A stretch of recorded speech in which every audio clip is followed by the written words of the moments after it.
ఇది పార్ట్ 2 ఆదిత్య పరాశ్రీ స్వామి సాయిబాబా గురించి మాట్లాడిన దానికి. ఆయన మాట్లాడింది ప్లే చేస్తూ ప్రతి పాయింట్కి రిప్లై ఇస్తా, వీడియో చివరి దాకా చూడండి. సాయిబాబాని మనం గురువు అని అనలేము, కానీ ఆయన ఒక అవధూత, ఆయన ఒక యోగత్వాన్ని పొందినటువంటి ఒక సాధువుగా, ఒక సిద్ధుడిగా మనం చూద్దాం. సో ఇక్కడ ఏమంటున్నారు, ఆయన సాయిబాబా గురువు కాదు, ఆయన ఒక అవధూత అని అంటున్నాడు. మరి అవధూతని గురు స్వరూపంగా పూజిస్తే తప్పేంటి? గురువు అని అంటే సంప్రదాయంలో ఎవరైతే వచ్చారో వాళ్ళు గురువులే, కానీ వాళ్ళు తుర్యాతీత స్థితిలో లేరు. సంప్రదాయంలో ఉంటారు, శాస్త్రం వేదం చెప్పిన దాన్ని మాత్రమే అనుష్ఠానంలో పెడతారు. కానీ అవధూత తుర్యాతీత స్థితిలో ఉంటారు, అన్నిటినీ దాటిపోయే స్టేజ్లో వాళ్ళు ఉంటారు అన్నట్టు. ఇక్కడ అవధూత అన్న పదం మీరు తీసుకుంటే, అవధూత కొందరికి మాత్రమే వాడరు.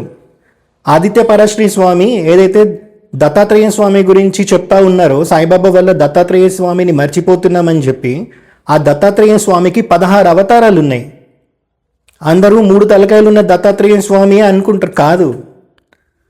విష్ణుమూర్తి దశావతారాల గురించి చెప్తారు, విష్ణుమూర్తి 22 అవతారాల గురించి చెప్తారు, కానీ దత్తాత్రేయ స్వామి 16 అవతారాల గురించి ఎవరు చెప్పరు. 16 అవతారాల లిస్ట్ ఇక్కడ పెడుతున్నా చూడండి. అందులో 3 అవతారాల పేర్లు మాయా ముక్తావధూత, మాయా యుక్తావధూత, విశ్వాంబరావధూత అని ఉంటారు అన్నట్టు. మరి దత్తాత్రేయ స్వామి అవతారాల్లో తప్ప ఇంకా మీకు ఎక్కడ కూడా అవధూత అనే పదం కనబడదు వేరే దేవుళ్ళ అవతారాల్లో. మరి అందుకే అవధూతలని దత్తాత్రేయ స్వామి స్వరూపంగానే తీసుకుంటారు. ఆదిశంకరాచార్య ఆయన కైలాసంలో శివుడి దర్శనానికి వెళ్ళాలి అని అంటే అవధూత స్థితిలో వచ్చిన దత్తాత్రేయ స్వామియే తీసుకెళ్ళిరు. మళ్ళీ పరశురాముణ్ణి అవధూత స్థితిలోనే దత్తాత్రేయ స్వామి శిష్యుణ్ణి చేసుకుంది. కార్తవీర్యార్జునుడు 1000 బాహువులు ఉంటాయి, రావణాసుడిని ఇలా పట్టుకొని జైల్లో వేస్తాడన్నట్టు. బ్రహ్మదేవుడే రావాల్సి వస్తుంది విడిపించడానికి రావణాసురుడిని. మరి అలాంటి కార్తవీర్యార్జునుడికి 1000 బాహువులు వచ్చి అంత శక్తి వచ్చింది అని అంటే సంప్రదాయంలో వచ్చింది, ఆ రూపంలో వచ్చిన దత్తాత్రేయ స్వామి కాదు. అవైదిక రూపంలో కనిపించే దత్తాత్రేయ స్వామియే అవధూత స్థితిలో వచ్చిన దత్తాత్రేయ స్వామి వల్లనే కార్తవీర్యార్జునుడికి ఆ శక్తి వచ్చింది. మరి కార్తవీర్యార్జునుడు అవధూత స్థితిలో వచ్చిన దత్తాత్రేయ స్వామిని గురువు అన్నారు. పరశురాముడు అవధూత స్థితిలో వచ్చిన దత్తాత్రేయ స్వామిని గురువు అన్నారు. మరి అవధూత స్థితిలో వచ్చిన సాయిబాబాని గురువు అనడంలో తప్పైంది. అవధూతలు అన్ని అవధులు దాటిపోయి ఉంటారు కాబట్టి వాళ్ళని గురుస్వరూపంగా పూజించడంలో 1% కూడా తప్పులేదు. వీళ్ళు చెప్తారు, కానీ వీళ్ళు ఏదైతే బట్టలు వేసుకున్నారో దానికి కట్టుబడి ఉండాలి కాబట్టి శాస్త్రము వేదం ఇది అతిక్రమించి మాట్లాడరు. సో వీళ్ళని ఎంతవరకు ఫాలో అవ్వాలి అని అంటే, సంప్రదాయాన్ని నువ్వు ఫాలో అయినప్పుడు వీళ్ళని ఫాలో అవ్వు. లేదు, చాలా క్విక్ వేలో నీకు బ్రహ్మజ్ఞానం కావాలి, నువ్వు ఒక గురువు పాదాలు పట్టుకోవాలి అని అంటే, అవధూతలు ఇట్లాంటి వాళ్ళ చరిత్ర మీరు చదివితే ఎంత సింపుల్ వేలో మీకు పరబ్రహ్మని పరిచయం చేస్తారో మీకు అర్థమవుతుంది అన్నట్టు. ఇప్పుడు ఇంకేమంటున్నారో చూడండి. దాన్ని ఎవరు కాదనీక లేదు. అట్లంటే కబీరు కూడా ఒక కబీరు కానివ్వండి, ఇంకా చాలా మంది కూడా మన సనాతన ధర్మంలో ఉండే వాటిని నచ్చి మెచ్చి మన ధర్మంతో కలిసి ఎన్నో అద్భుతాలు చెప్పిపోయిన వాళ్ళు ఉన్నారు చాలా మంది. కానీ గురువారం వచ్చిందంటే సాయిబాబా స్టేటస్ ఎందుకు పెడతారు? దత్తాత్రేయుడు ఏం పాపం చేసిండు? దక్షిణామూర్తి ఏం పాపం చేసిండు?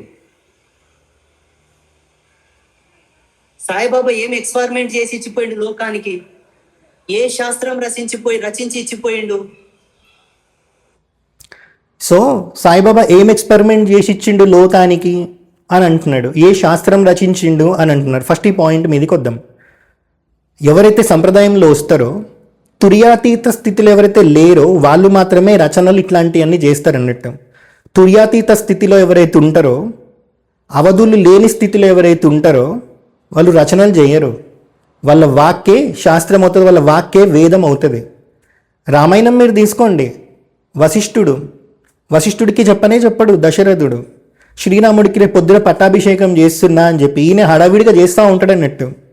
కానీ అన్నిటినీ ఆయన దర్శించగల శక్తి వశిష్ఠుడికి ఉంది కాబట్టి వశిష్ఠుడు ఒక్కటే అనుకుంటారు, చూద్దాం అని చెప్పి.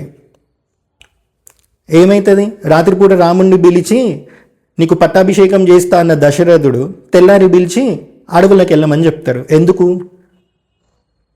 కులగురువు అయిన వశిష్ఠుని సంప్రదించకుండా ఆయనకి నచ్చింది చేసుకుంటూ పోయింది కాబట్టి. మరి ప్రతిదీ దర్శించి తెలుసుకునే వశిష్ఠుడి పక్కనే ఉన్నప్పుడు వశిష్ఠుడికి ఒక్క విషయం చెప్తే ఆయన వాక్కు ఆశీర్వాదం అయ్యేది. ఆయన తదాస్తు అని అంటే తెల్లారి ఖచ్చితంగా రాముడికి పట్టాభిషేకమే జరిగేది, రాముడు వనవాసానికి వెళ్ళకపోయేటోడు. మరి ఇక్కడ మీరు గమనిస్తే గురు వాక్కు వేదం అవుతుంది, గురు వాక్కు శాస్త్రం అవుతుంది, గురు వాక్కే ముహూర్తం అవుతుంది. మరి అలాంటి గురువే సాయిబాబా. అందుకే కదా ఉపాసనీ బాబా. మీరు ఉపాసనీ బాబా చరిత్ర తెలుసుకుంటే మీకు అర్థమవుతుంది. ఉపాసనీ బాబాను ఉద్ధరించిందే సాయిబాబా, అవధూత స్థితికి తీసుకెళ్ళిందే సాయిబాబా. మరి మెహర్ బాబా తెలుసు కదా, నార్త్ ఇండియాలో చాలా పాపులర్ మెహర్ బాబా. మరి మెహర్ బాబాని ఉద్ధరించిందే సాయిబాబా. నారాయణ్ మహారాజ్ కేడ్గావ్ ఆయన సాయిబాబా గురించి చెప్పిర్రు బివి నరసింహస్వామికి, నీకు డైమండ్స్లో ద బెస్ట్ డైమండ్ పరిచయం అవ్వబోతుంది అని చెప్పి ఆయన సద్గురువు కోసం వెతుకుతున్నప్పుడు. మరి ఇది సరిపోదా గురువారం రోజు సాయిబాబా స్టేటస్లు పెట్టుకోవడానికి? ఇంకా ఏమన్నారు, దత్తాత్రేయ స్వామిని తుంగలో దొక్కేస్తున్నాం అన్నారు అన్నట్టు. అయితే దత్తాత్రేయ స్వామిని తుంగలో దొక్కితే ప్రతిరోజు సాయిబాబాకి పాడే హారతిలో జయదేవ దత్తా అవధూత ఓ సాయి అవధూత జోడుని కరతవ చరణి ఠేవి తో మాధా జయదేవ అని ఉంటుంది. మరి ప్రతి దాంట్లో జయదేవ దత్తా అవధూత అని అన్నప్పుడు మరి అక్కడ దత్తాత్రేయ స్వామిని ప్రతి హారతిలో దలుచుకుంటున్నాం కదా. ఎవరాడు తుంగలో దొక్కింది? దత్తాత్రేయ స్వామిని స్వయంగా సాయిబాబాని చూసి అనుభవించిన వాళ్ళు కూడా ఉన్నారు, ఆయన దర్శనం పొందిన వాళ్ళు కూడా ఉన్నారు. మరి వాసుదేవానంద సరస్వతి స్వామి, టెంబే స్వామి అని అంటారు, శృంగేరి 33వ జగద్గురు, సచ్చిదానంద శివాభినవ నృసింహ భారతీ స్వామి వారు టెంబే స్వామిని చూపించిన సాక్షాత్తు దత్తాత్రేయ స్వామి. వీళ్ళ అమ్మా నాన్న దత్తాత్రేయ స్వామిని ఉపాసించడం వల్ల దత్తాత్రేయుడే సాక్షాత్తు వాసుదేవానంద సరస్వతి స్వామిలాగా వచ్చారు అని చెప్పి వాళ్ళ శిష్యులకి చెప్పుకున్నారు. మరి ఈయన చెప్పే ప్రకారం సంప్రదాయంలో వచ్చిన గురువుల వాక్య ప్రమాణమైనప్పుడు ఆ వాసుదేవానంద సరస్వతి స్వామి సాయిబాబాని మా అన్న అంటారు అన్నట్టు. మరి సంప్రదాయంలో వచ్చిన దత్తాత్రేయ స్వామి అవధూత స్థితిలో వచ్చిన సాయిబాబాని అన్న అన్నారు అని అంటే మరి అది సరిపోదా గురువారం పూట సాయిబాబా స్టేటస్లు పెట్టుకోవడానికి? ఇంకొకటి, ఇందాక కబీర్ దాస్ గురించి మాట్లాడారు. మన సంప్రదాయం నచ్చి మన ఈ ఫాలో అయ్యారు వాళ్ళు అన్నట్టు ఏదో చెప్పారు ఆయన.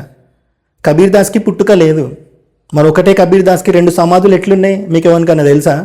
తెలియదు. కబీర్ దాసు ముస్లిం దగ్గర పెరిగాడు కాబట్టి అలాగ అనిపిస్తున్నాడు, కానీ కబీర్ దాసు ఏ సంప్రదాయం నుంచి వచ్చారో ఎవరికైనా తెలుసా? తెలియదు. కబీర్ దాస్ వచ్చింది రామానంద్ పంథీ నుంచి. మరి కబీర్ దాస్కి సంప్రదాయం లేదని ఎట్లా చెప్తారు? కబీర్ దాస్కి పుట్టుక లేదు. అందుకే కబీర్ దాస్ ఏ పువ్వులాగా అయితే వచ్చారో అదే పువ్వులాగానే శరీరం వదిలిపెట్టిర్రు. అందుకే 2 సమాధులు ఉంటాయి. హిందూ పద్ధతిలో ఒకటి ఉంటుంది, ముస్లిం పద్ధతిలో ఒకటి ఉంటుంది. దాని చరిత్ర కాశీలో రామానంద తీర్థ అని ఒక ఆయన ఉంటారు. ఆయన కథ చెప్తే కబీర్ దాస్ పుట్టుక గురించి మీకు అర్థమవుతుంది.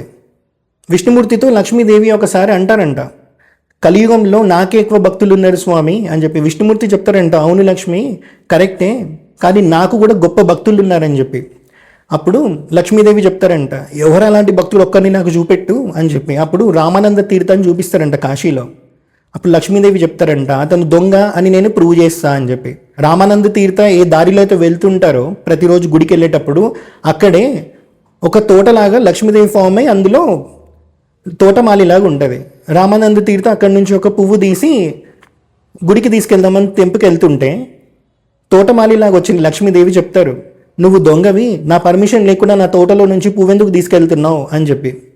అప్పుడు రామానంద తీర్థ చెప్తారు, నేను పువ్వు తీసుకెళ్తుంది స్వామివారికి సమర్పించడానికే అమ్మా, నీ దగ్గర ఏదో నేను దొంగతనం చేసిన అని అంటున్నావు కాబట్టి ఈ పువ్వు నువ్వే పెట్టుకో అని చెప్పేసి ఆమెకి ఇచ్చేసి ఆయన వెళ్ళిపోతారు అన్నట్టు. లక్ష్మీదేవి ఈ పువ్వు తీసుకొని వెళ్ళి విష్ణుమూర్తికి ఇస్తారు. అప్పుడు లక్ష్మీదేవి చెప్తారు విష్ణుమూర్తికి, చూసావా నీ భక్తుడు దొంగ అని నేను ప్రూవ్ చేశా అని చెప్పి. అప్పుడు విష్ణుమూర్తి చెప్తారు, నా భక్తుడి భక్తి ఏంటో స్వయంగా నీ దగ్గర నుంచే పువ్వు నాకు సమర్పించేటట్టు చేశాడు లక్ష్మి, అది నా భక్తుడి గొప్పతనం అంటే ఎట్లా స్వామి అని అంటది లక్ష్మీదేవి. అప్పుడు చెప్తారు, ఇప్పుడు పువ్వు తీసుకెళ్ళినా సరే అక్కడికి వెళ్ళి గుడిలో నాకు కదా సమర్పించాలి, అట్లాంటిది ఆ పువ్వుని నీ ద్వారా నాకు సమర్పించేటట్టు చేశాడు, అది నా భక్తుడి గొప్పతనం అని చెప్తారు. అప్పుడు ఆ పువ్వుని తీసి కాశీలో ఒక నదిలోనో కొలనులోనో వదిలిపెడితే అది అలా పారుతూ ఉంటే ఆ పువ్వే కబీర్ దాస్ అవుతాడు. అది ఒక ముస్లిం అతను చూసి పెంచుకుంటాడు. ముస్లిపతను పెంచుకున్నా సరే పుట్టుక లేని కబీర్ మరి ఇప్పుడు హిందువా ముస్లిమా? దీని తర్వాత ఆయన కబీర్ దాస్ శరీరం వదిలిపెట్టేటప్పుడు హిందువులు ముస్లింలు గొడవ పడతారు. మేము సమాధి చేస్తామని చెప్పి, ముస్లిమ్స్ మేము దహనం చేస్తామని హిందువులు. ఆఖరికి కబీర్ దాస్ తత్వం అర్థం చేసుకుని ఒక పెద్ద ఆయన అక్కడికి వచ్చి ఈ గొడవని చూడలేక సగం బాడీని హిందువులు దహనం చేయండి, సగం బాడీని ముస్లింలు సమాధి చేస్తారని చెప్తారు. అప్పటికి బుద్ధి జ్ఞానం రాని హిందూ ముస్లిమ్స్ ఏం చేస్తారని అంటే దాన్ని అట్లనే సగం చేద్దామని కూడా అనుకుంటారు. ఓపెన్ చేసి చూస్తే పువ్వులు ఉంటాయి. సరే పువ్వులనైనా సరే వదిలిపెట్టిరా అంటే హిందువులు సగం పువ్వులు తీసుకొని వెళ్ళి దహనం చేస్తారు, సగం పువ్వులు తీసుకొని వెళ్ళి ముస్లిమ్స్ సమాధి చేస్తారు. మరి ఇది కబీర్ దాస్ చరిత్ర. పుట్టుక ఏందో తెలిస్తే వాళ్ళ జీవితం ఏందో అర్థమవుతుంది. ఎవరో సనాతన ధర్మంలో పద్ధతులు నచ్చి వాళ్ళు ఇవి అనుష్ఠానంలో పెట్టుకున్నారు కాబట్టి వాళ్ళని గురువులను చేయలే.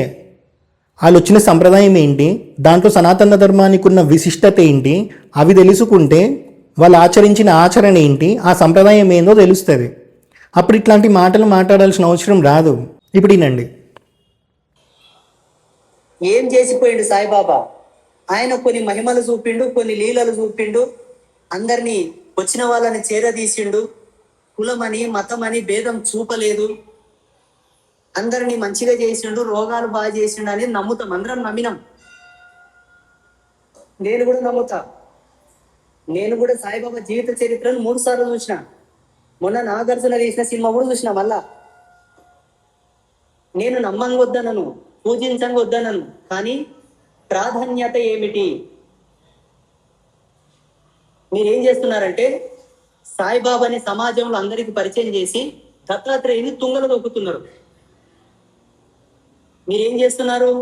సాయిబాబాని మాత్రమే హైలైట్ చేస్తూ శ్రీ గురు దక్షిణామూర్తిని గాని, హయగ్రీవ భగవానుని గాని, ఇత్యాది గురువులనందరినీ కూడా వ్యాసుల వారు, వశిష్ఠుడు, విశ్వామిత్రుడు, ఎందరో గురువులు ఉన్నారు, మనకు ఎందరో ఋషులు ఉన్నారు.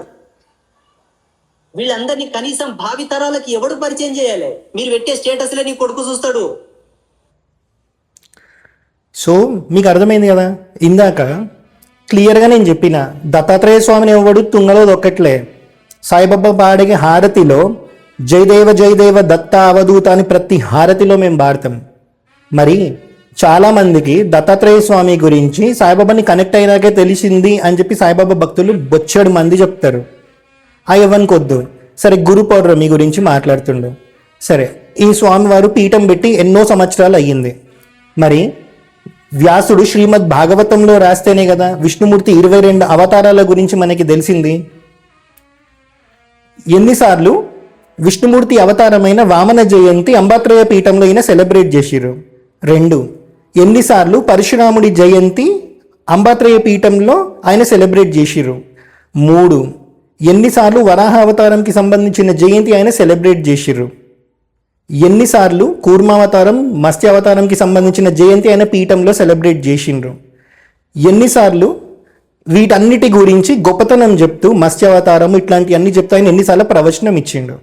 మరి గురుస్వరూపంగా ఉండి ఇట్లా పీఠాలు పెట్టుకొని వీళ్ళు కాదు, వీళ్ళకన్నా పెద్ద పెద్ద పీఠాలు కూడా ఉంటాయి. అందులో మీరు చూస్తే వాళ్ళు నేపాల్కి వెళ్ళినవి కనిపిస్తాయి, కాశీకి వెళ్ళినవి కనిపిస్తాయి, ఎక్కడెక్కడికి వెళ్ళినా అవన్నీ మీ వాట్సాప్ స్టేటస్ వరకు వస్తాయి.